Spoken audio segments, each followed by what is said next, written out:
como le puse en el título ahí del anuncio, para invitar a los hermanos a que les abra el apetito de venir a escuchar la palabra, el poder de la oración intercesora.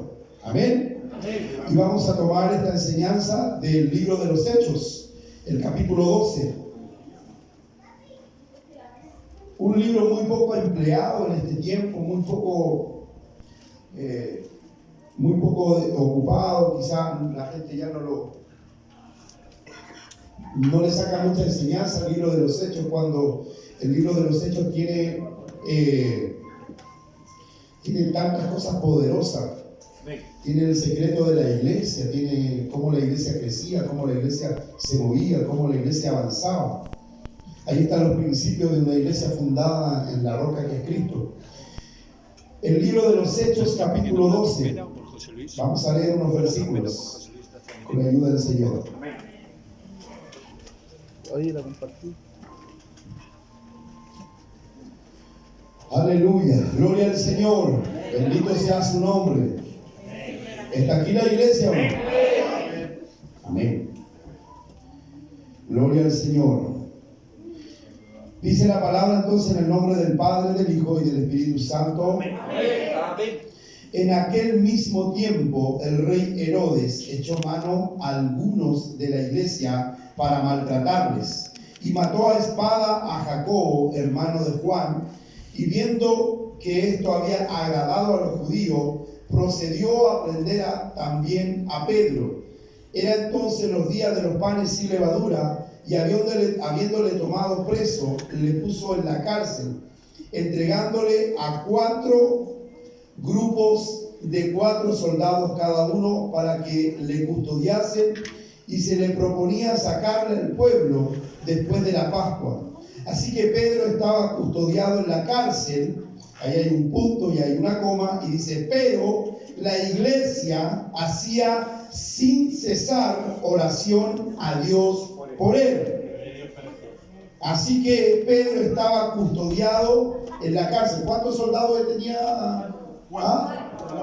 4 grupos de 4, o sea, tenía 16 soldados custodiando a un solo hombre, que lo único que hacía era predicar la palabra. Bueno, y con su sombra sanaba a los enfermos. Se convertía a multitudes con la predicación de Pedro. 16 soldados custodiando a un solo hombre. Pero la iglesia hacía sin cesar oración a Dios por él. Y cuando Herodes le iba a sacar aquella misma noche, iba a ser público su juicio, y cuando Herodes le iba a sacar y le iba a exponer esa misma noche, estaba Pedro durmiendo entre dos soldados, sujeto con 2 cadenas, y los guardas delante de la puerta custodiaban la cárcel.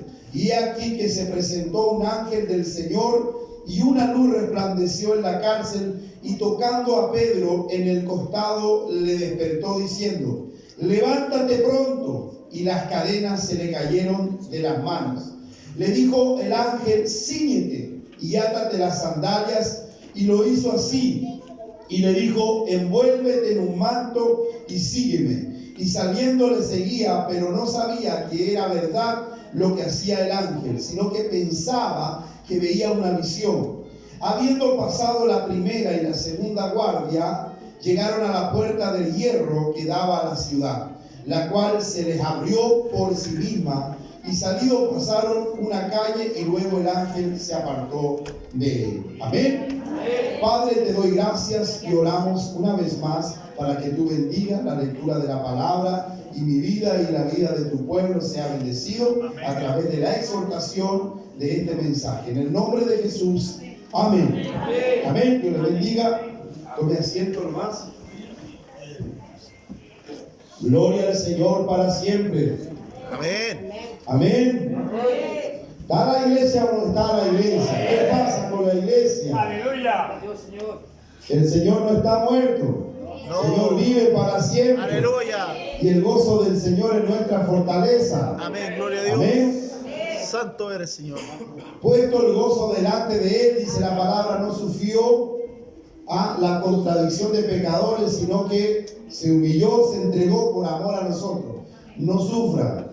Ya sufrió Cristo por ti y Él te dio la victoria. Amén. Gloria al Señor para siempre. Pablo dijo que las situaciones presentes no se comparan a la gloria venidera que en nosotros ha de manifestarse. Amén. Gloria al Señor para siempre. ¿Cuántos creen en el ángel de Jehová?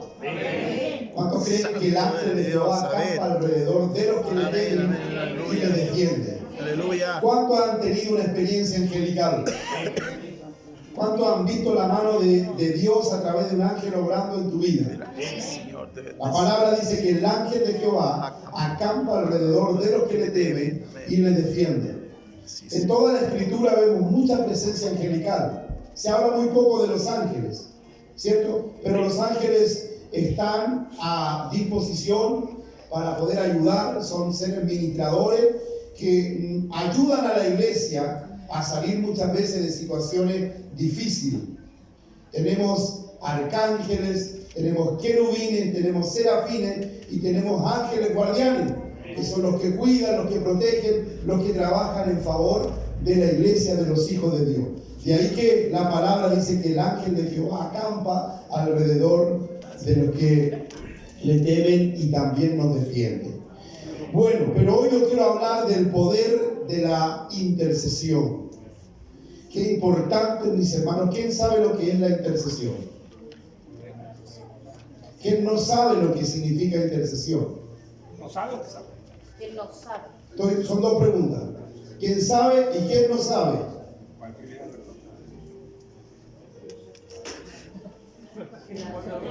Cualquiera que me acuerde primero. Aprovechemos, si el día miércoles es muy diferente al domingo. Ahora por el otro. Intercesión.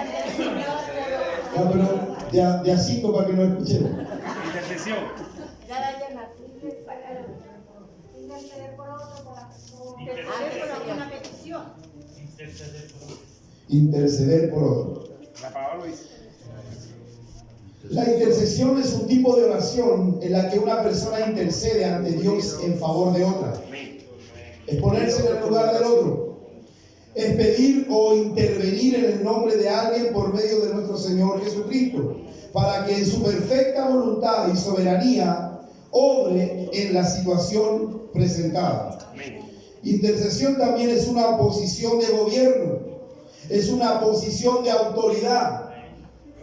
No solamente cuando yo intercedo me pongo en favor de otra persona, o intercedo o intervengo por otra persona, sino que yo tengo que tener una posición de autoridad y de gobierno para interceder. Cualquier persona no puede ser intercesor. No todos pueden ser intercesores. Primero, porque el intercesor tiene que tener un corazón genuino. Una persona que no ha perdonado no puede interceder. Su oración es estorbo, dice la palabra del Señor. Una persona que es desobediente no tiene autoridad en el reino espiritual para interceder. Lo otro es que, añadiendo a esto, es que un intercesor, cuando toma una autoridad de gobierno, él se pone en una posición en el reino espiritual que él puede gobernar a través de la oración intercesora. Entonces, es muy importante entender qué es lo que es la intercesión. Si nosotros, en realidad, uno ve la escritura y uno puede ver que Dios quiere que todos seamos intercesores. Jesús intercedió por nosotros antes de subir a ascender al cielo. Dice que intercede por su discípulo y él ora por su discípulo. Bendito sea Dios para siempre. Entonces, el que intercede es aquel que interviene en el nombre de Jesús por una situación en favor de alguien, por una situación presentada. Es una posición de gobierno, es una posición de autoridad que uno toma cuando uno comienza a interceder. El texto que hemos leído habla de que en aquel tiempo el rey Herodes echó mano en algunos de la iglesia para matarlo. Debemos recordar que Herodes estaba sujeto al imperio romano en ese tiempo. Hubieron varios Herodes, pero este era uno casi de los últimos Herodes. Estaba Agripa, estaba Herodes Tetrarca, parece, y había otro Herodes más. Pero era el mismo linaje, era el mismo espíritu. Estaba el mismo deseo de matar. Uno mató a Juan el Bautista, otro mató a otro y así. Y nos encontramos con este Herodes que dice en aquel tiempo echó mano en algunos de la iglesia. ¿Qué es lo que representa Herodes? Herodes representa el gobierno de las tinieblas. Herodes representa el reino de las tinieblas como oposición para impedir el avance de la obra del Señor. Herodes echa mano en Jacobo, llamado también Santiago, hermano de Jesús. ¿Quién dijo que Jesús no tuvo hermano? ¿Algunos dicen que Jesús no tuvo? Sí. Jesús tuvo hermanos. Por algún motivo determinado, Dios permitió que Jacobo, Santiago murieran. En la soberana voluntad de Dios, Dios permitió que eso pasara. Vemos nosotros también la muerte de Esteban. Vemos cómo otros mártires también cayeron en el mismo propósito de la muerte. Usted puede decir, pero ¿por qué el Señor no los cuidó? ¿Por qué Dios no los guardó? Porque en su soberana voluntad Dios determinó que así fuera. Dios sabe por qué hace las cosas así. Alabado sea el Señor para siempre. Pero el rey Herodes representa todo gobierno de las tinieblas que quiere impedir el avance de la iglesia. La iglesia estaba avanzando, la iglesia estaba creciendo y la iglesia avanzaba con ciertos principios.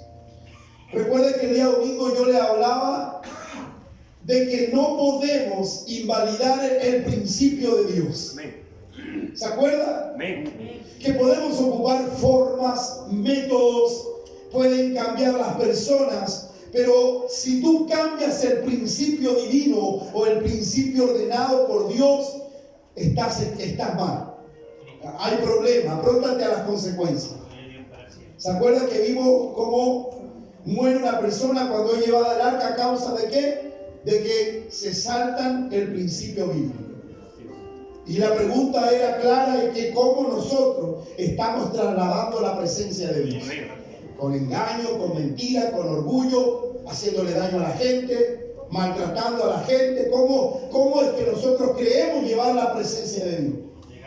De ahí que viene entonces dolor, viene angustia, viene sufrimiento, porque nosotros hoy somos los portadores de la presencia de Dios. Hoy tú y yo portamos la presencia de Dios.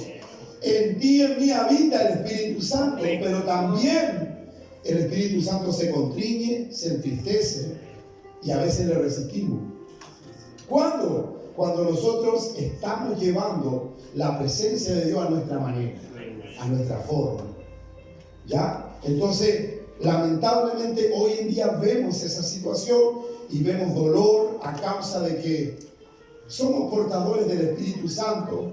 Y el Espíritu Santo no puede habitar en un templo que está sucio, en un templo que está no de acuerdo a la voluntad del Señor. Y por eso David decide, en su tristeza y dolor, decide dejar el arca en un lugar y averiguar. Y qué importante es averiguar e investigar cómo es que nosotros tenemos que agradar a Dios. Por eso tú vienes a la iglesia.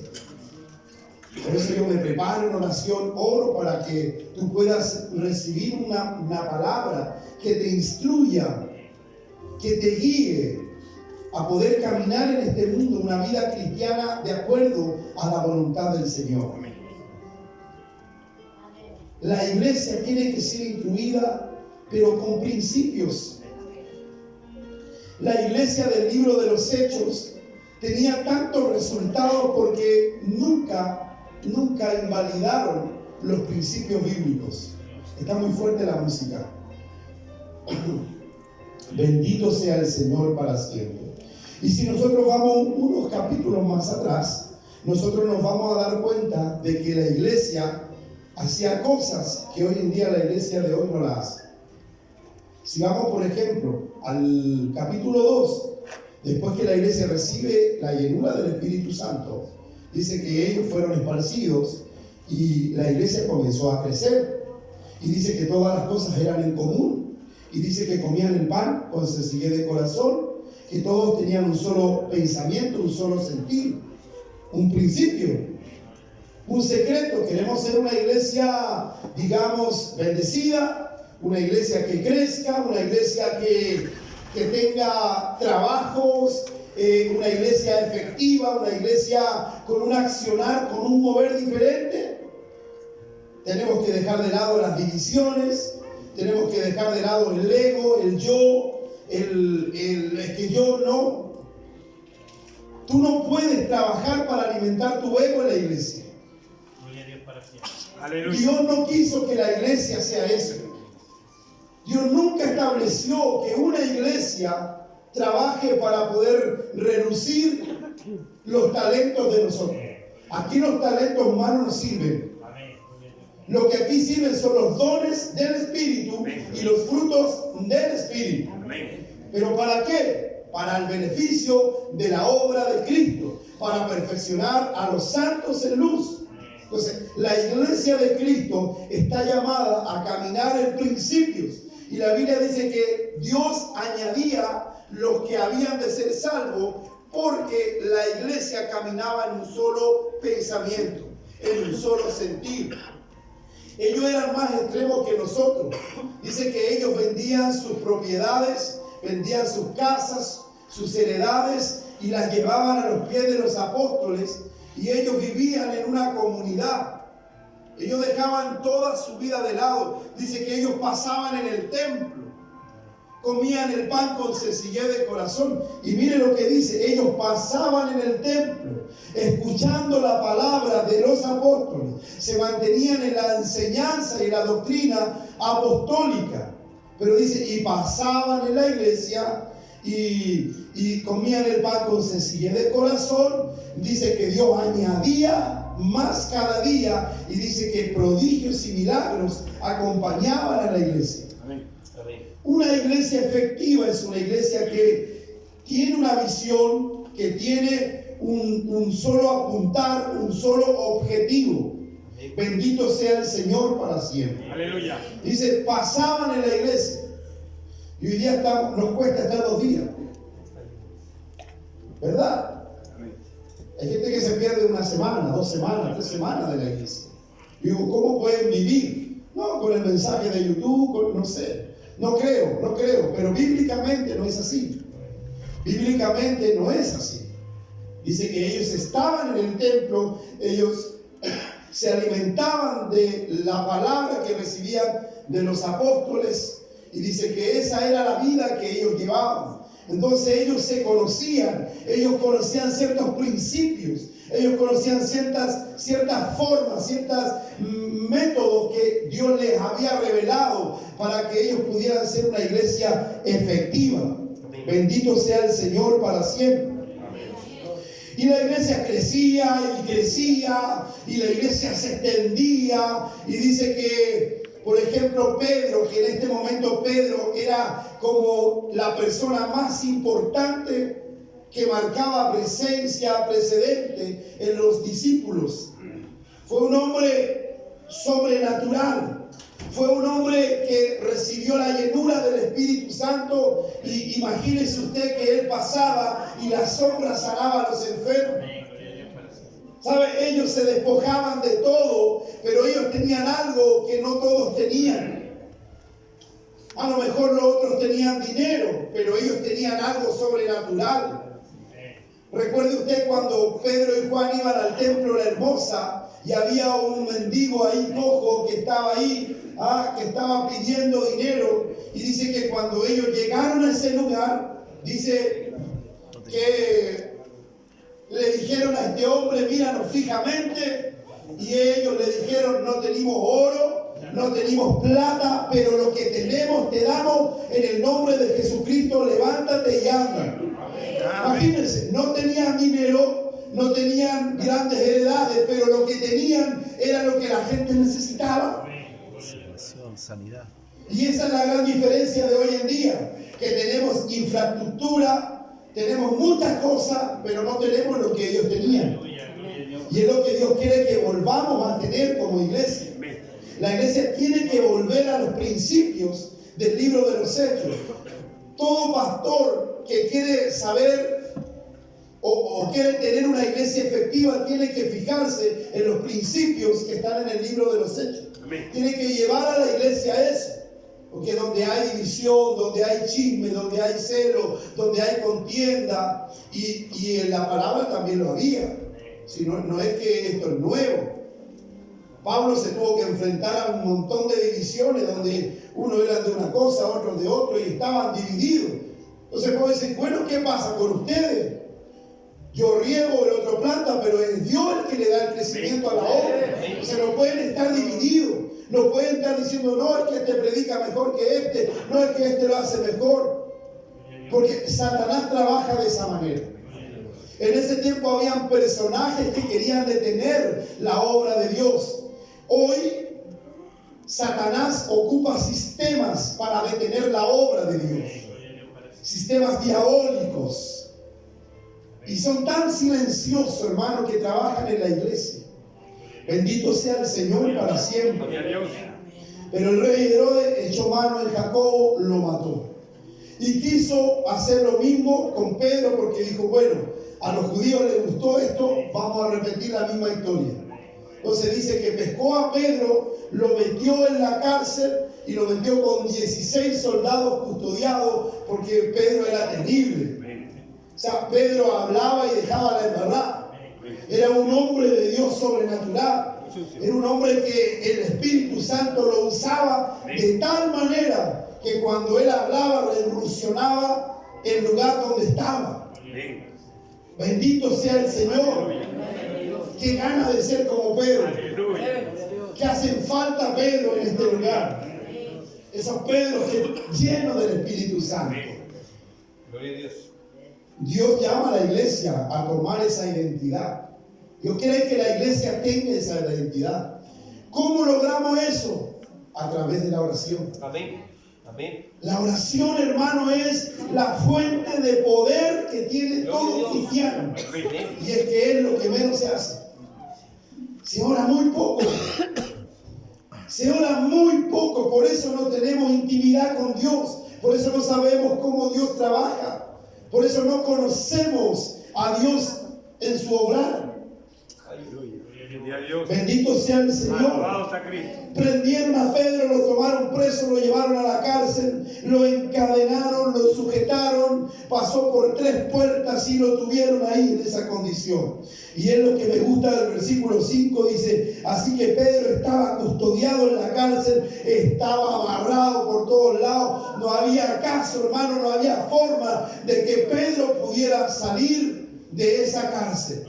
La iglesia preocupada porque el baluarte, lo más importante de esos tiempos, el apóstol Pedro preso. ¿Qué vamos a hacer ahora? ¿Cómo lo vamos a hacer? Dice que, pero la iglesia, dice, hacía sin cesar oración a Dios por él. Hablando de Pedro. El poder que tiene la oración intercesora es tremendo, hermano.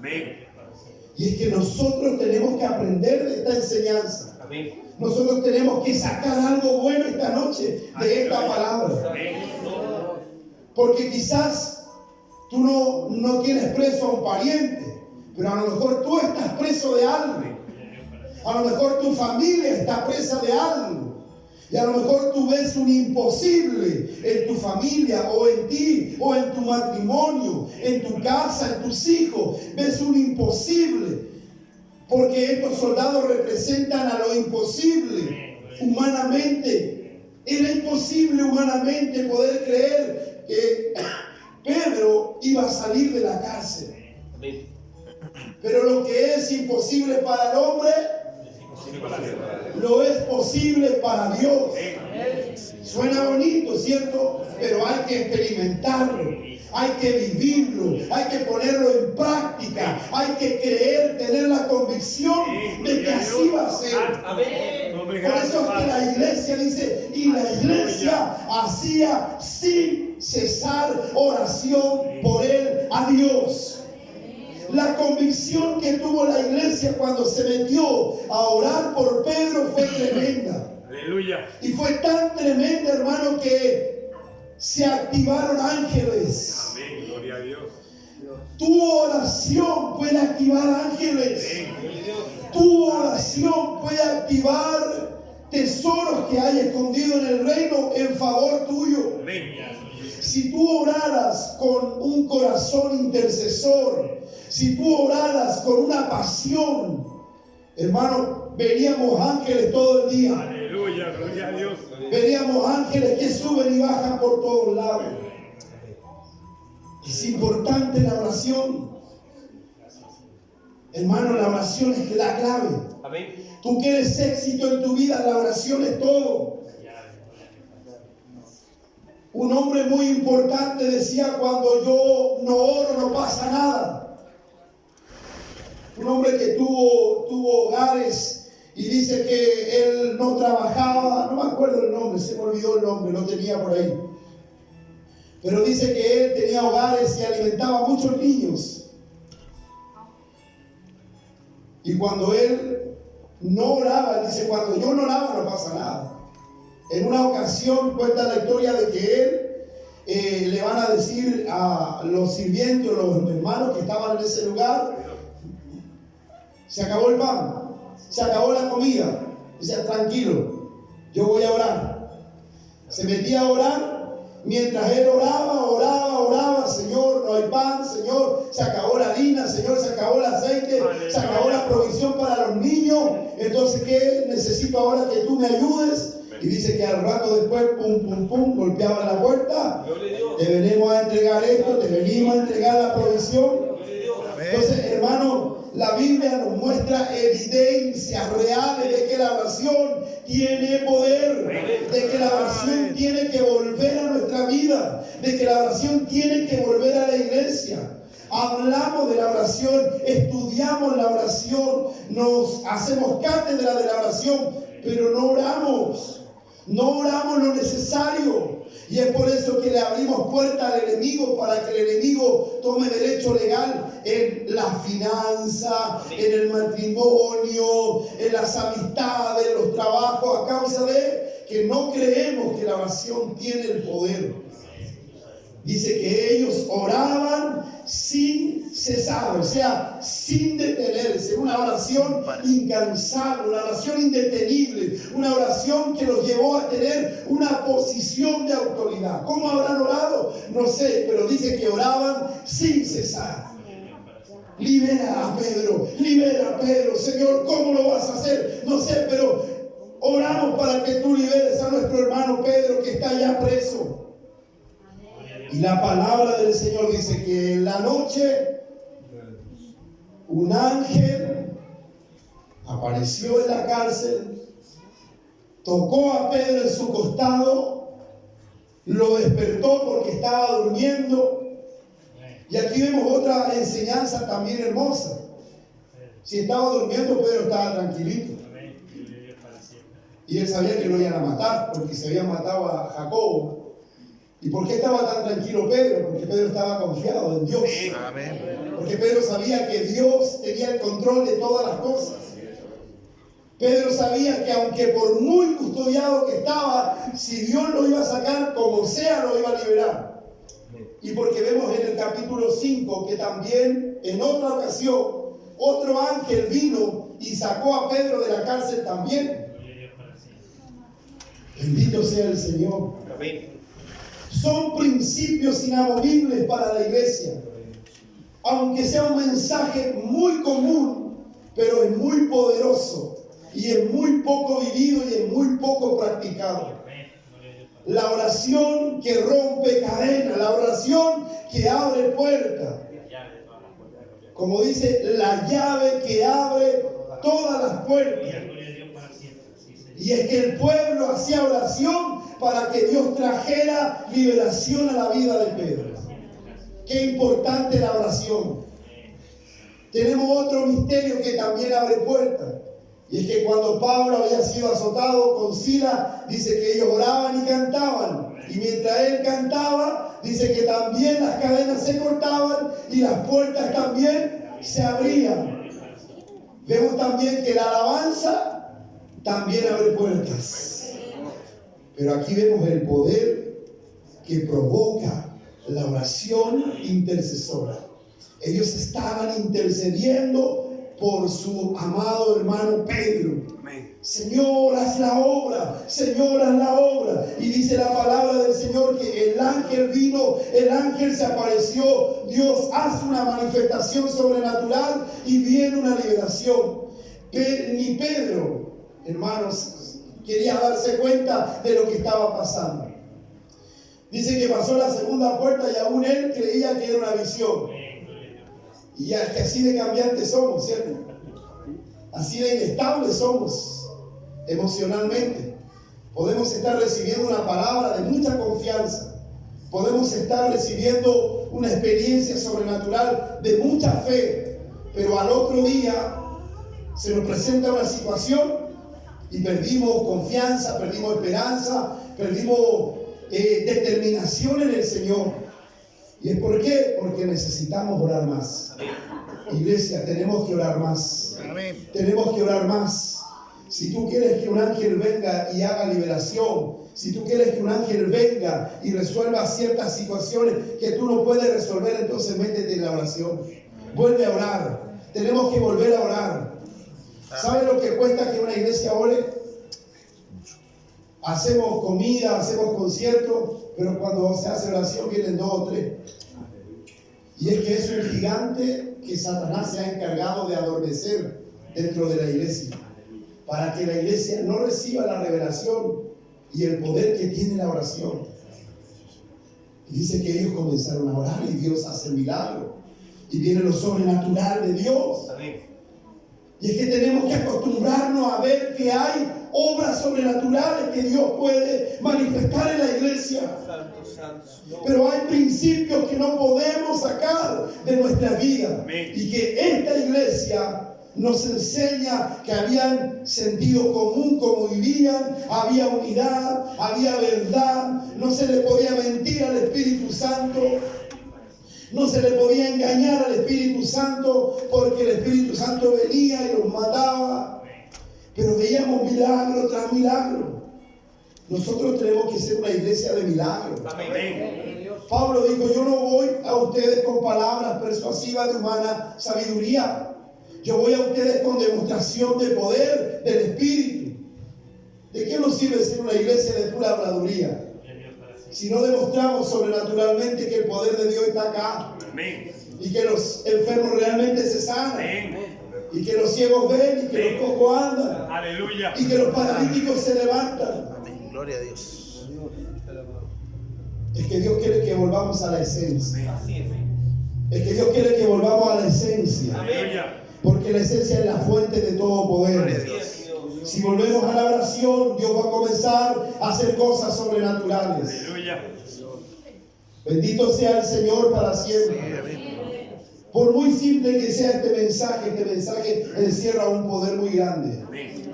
Y es que la oración es la que puede activar ángeles que peleen a tu favor. Y es que Pedro estaba tranquilo, dormía, porque sabía que Dios tenía el control. Y hoy cuesta mucho eso. Cuesta que la gente pueda confiar en Dios. Hoy la gente pierde la confianza muy rápido. Hoy la gente pierde el control muy rápido. Y como hijos de Dios no podemos perder el control. Tenemos que tener nuestra confianza puesta en Dios y saber que Dios está obrando. Amén. Estar tranquilo. ¿Cómo poder estar tranquilo en medio de una opresión? Si el Señor le dijo a los egipcios, a los hebreos, yo voy a pelear por ustedes, estén tranquilos. Es una locura que estar tranquilo en medio de una gran prueba. Pero eso muestra confianza.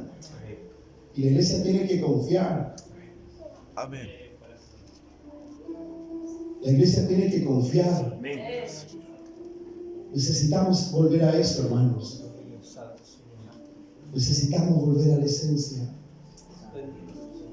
Y que la esencia que produce la oración es poderosa. Amén. Yo he leído muchas veces este mensaje, lo he predicado de muchas formas. Pero tan sencillo como esto, decirte que la iglesia, mientras Pedro estaba preso, oraban sin cesar. Y mientras ellos estaban orando, Dios estaba orando. Mientras tú estás orando, Dios está orando en lo que tú no puedes orar. Aleluya. Mientras tú estás de rodillas, Dios está ganando tu batalla. No te canses de orar. No te canses de interceder por esa persona que aún no llega a Cristo. No te canses de orar por esa prueba, por ese problema. En algún momento Dios va a presentar la solución. En algún momento Dios va a hacer la obra. Porque está escrito, así va a ser. Mientras oraba la iglesia, Dios estaba orando en lo sobrenatural. Dios quiere comenzar a orar en lo sobrenatural en esta iglesia. Yo te propongo algo. Si nos comprometemos a orar por el terreno de la iglesia, si nos comprometemos a interceder por el terreno de la iglesia, dice que todas las cosas eran en común. Dice que todos tenían un solo pensamiento, un solo sentir. Comían el pan con sencillez de corazón. Esos principios no se pueden sacar. Y hoy en día a veces estamos en una convivencia, en una reunión, y no nos podemos sentar juntos. Nos estamos mordiendo ahí, nos estamos mirando con cara. Y yo soy mejor que él, y yo soy mejor que ella, y es que yo lo hago mejor, y es que ella lo hace peor, hermano. ¿Dónde está la iglesia de Cristo? Esa no es la iglesia del Señor. La iglesia del Señor ocupa todos los instrumentos. La verdadera iglesia del Señor es sencilla. Sí, Señor. La sencillez no tiene que ver con mediocridad. La sencillez no tiene que ver con pobreza. La sencillez no tiene que ver con estas cosas. Está en una iglesia sencilla pero poderosa. En una iglesia sencilla pero tenía evidencia del poder de Dios. Gloria a ti, Señor. No tengo plata ni oro, le dice, pero lo que tengo te doy. O sea, Santiago, yo desearía tener eso. Ve tanta necesidad uno en la calle, y uno lo primero que hacía, toma, ahí tenés plata. Y en realidad no es lo que necesita la persona. La persona necesita una sanidad, necesita una restauración. ¿Cómo llegar a esos niveles? Y es que cuando yo me pongo a interceder con autoridad, yo tomo una postura de gobierno y yo comienzo a gobernar mi problema, comienzo a gobernar mi situación, comienzo a gobernar la prueba. No que la prueba me gobierne a mí, no que la enfermedad me gobierne a mí, no que la situación me gobierne a mí, sino que yo gobierno de una posición diferente, me pongo en una estatura diferente. Cuando yo tomo esa autoridad, el problema no es más que yo, porque mayor es el que está con nosotros. ¿Cómo llegar a eso? ¿Cómo llegar a eso, Gino?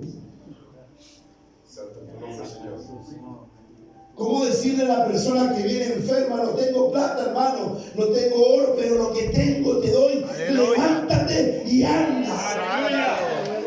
Ándate sano, ándate alegre, ándate lleno de la presencia de Dios. Bendito sea Dios para siempre. Un poder efectivo, un poder sin mucha estrategia, un poder sin mucha fanfarria, un poder instantáneo, sencillo, pero eficaz. Era el que tenía la iglesia. ¿Cómo poder volver, como dice esa alabanza, al tiempo aquel donde todo era distinto, donde todo era diferente, donde había danza? Yo hablaba el domingo de eso. Hoy cuesta tanto que la persona manifieste la presencia de Dios en su vida. Luchamos, hermano, y antes no era así. Aleluya. ¿Cómo llegar a eso, Francisco? ¿Cómo llegar a eso, Daniel?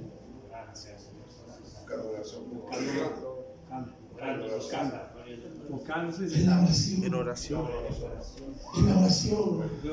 La oración hace todo el trabajo, Frank. Aleluya. Abre puertas. A veces yo veo a los hermanos cansados, problemados.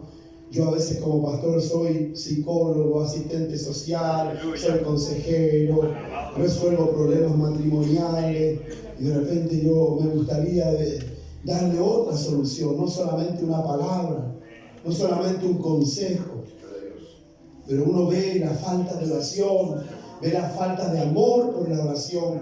Por eso hoy en día vemos cristianos debiluchos, fríos, enfermos, sin ánimo, sin ganas de orar, sin ganas de tomar la palabra, sin ganas de venir a la iglesia. Le ponen mil excusas al Señor y es por falta de oración.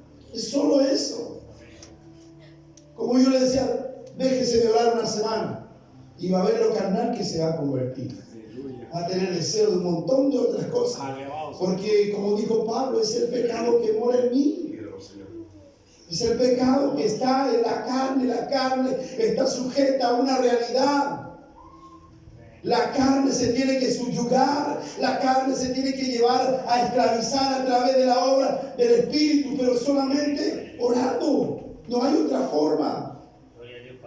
Es todo lo que necesitamos para tener un éxito efectivo en esta iglesia. Es orando. Es pagando el precio de la oración. Exacto, que la carne sea esclava del Espíritu. Gloria a Dios. Pero eso no solamente se habla de boca. No se tiene que trabajar, hay que trabajar en pos de eso. Tenemos que buscar la forma de poder llegar a esa esencia que tenía esta iglesia. Oraban sin cesar y de repente, aparece un ángel, toca a Pedro y se cortan las cadenas, se abren las puertas y la tercera puerta era de bronce, de hierro, imposible abrirla. Pero hermano, cuando tú estás siendo ministrado por Dios, cuando tú estás siendo movido por Dios, no hay puerta que se le resista a Dios. No hay puerta, no hay cadena, hermano, no hay prisión que se le resista a Dios. Pablo oraba y cantaba con Silas y las puertas se abrieron y los presos fueron liberados. Mira, es que si tú te quedas llorando toda una noche por tu problema, Dios te lo va a solucionar, porque aquí lo dice la palabra. Aquí lo dice la palabra. Mientras yo oro, Dios está orando. Mientras yo oro, Dios está ayudándote en esa situación. Entonces, hay que volver a esta esencia. Hay que volver a tener este sentido. Como iglesia, no podemos perder el rumbo. El rumbo nunca se tiene que perder. Y por eso es importante volver a la oración. Enamórate más del Señor. Hay que orar más. Si quieres leer la palabra, hay que orar más. Si sientes de gana, hay que orar más. Porque tu carne siempre te va a llevar a hacer lo contrario. Y es muy fácil, aunque usted no lo crea, es muy fácil distinguir un cristiano que ora y un cristiano que no ora. Es muy sencillo, es muy fácil. No es necesario tener vista espiritual, don de ciencia, discernimiento. No es necesario. Dios quiere que volvamos a Él. Dios necesita que la iglesia vuelva a eso. Amén, Señor. Por eso el sábado vamos a estar todos aquí orando. Amén, para la gloria de Vamos Dios. a estar moviendo los cielos. Vamos a estar orando, Así es, intercediendo. amén, amén. Y comenzar a orar por el terreno de la iglesia. Gloria a Dios, santo. Yo he sentido muchas veces, hermano, a ese hombre de las tinieblas que tiene agarrado, hermano, el terreno. Si hemos estado orando en terreno, hemos estado haciendo actos proféticos, hemos estado haciendo tantas cosas. Algunos de aquí son testigos de eso. Pero yo no creo que no sea el tiempo, yo no creo que no es lo que Dios quiere, no, yo creo que es falta de oración. Es pura falta de oración. Entonces necesitamos volver a eso. Enamórate de la oración. El que no ora se queda dormido en la iglesia.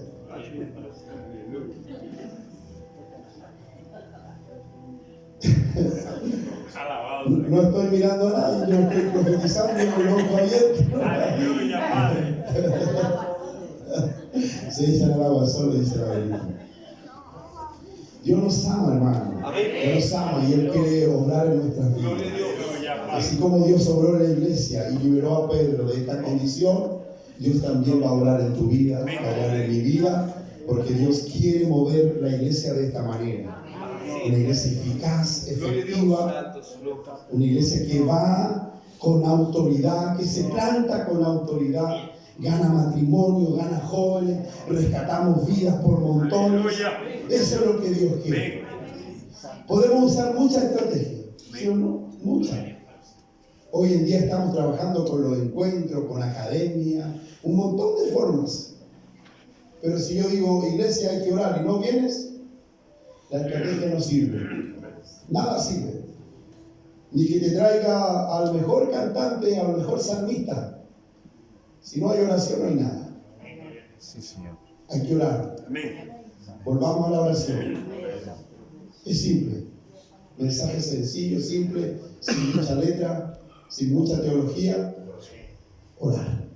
Aleluya. Orar sin cesar. Amén. Orar sin detenerse. Porque cuando la iglesia comenzó a orar, Dios comenzó a liberar. Dios comenzó a obrar, Dios comenzó a actuar, Dios comenzó a lidiar con la realidad que estaba viviendo la iglesia. Dios libera a Pedro, hermano. Pedro, lleno de la presencia de Dios, sale de ese lugar y dice la palabra.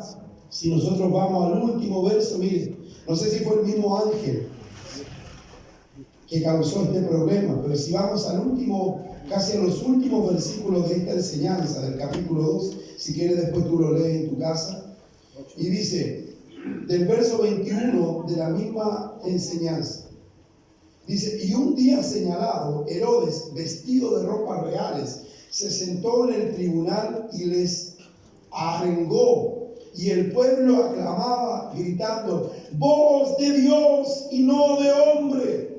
Al momento, dice, un ángel del Señor hirió por cuanto no dio la gloria a Dios y